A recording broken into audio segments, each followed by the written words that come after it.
U pješačkoj zoni u Sisku održana je radionica Industrijski karavan grada Siska u sklopu projekta Nova industrijska kultura u središnjoj Europi, Indukult. Prihvatili smo partnerstvo, glavni vodeći partneri su iz Njemačke, tu su dakle partneri iz Austrije, iz Češke, iz Belgije, a danas ovdje na ovoj industrijskoj karavani su prisutni partneri iz Belgije koji će ovdje zajedno sa našim obrtnicima, sa našim učenicima prezentirati kovačke vještine i ono što je nekada krasilo i ovaj kraj.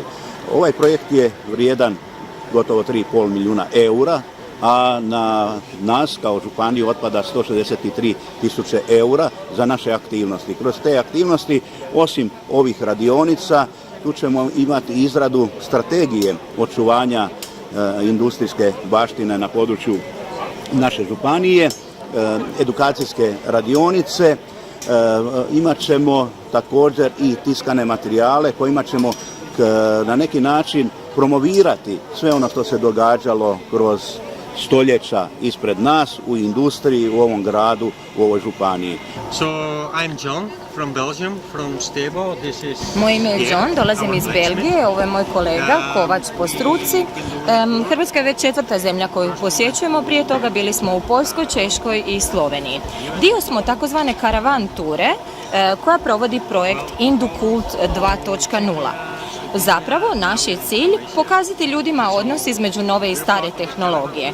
Imamo najnovija postignuća u tehnologiji poput 3D printera koje koristimo za vrijeme svojih radionica i najnovije tehnologije, ali koncentriramo se i na stare industrije i obrte poput onoga kovača koje ćemo vidjeti ovdje danas. Znači, ukratko ljudima pokazujemo razlike između starih i novih tehnologija i jako smo sretni što smo ovdje u Hrvatskoj i u Sisku. Hvala. And then there's the other part, the old industrial part. Well, not really industrial, but more like, how do you call it in English?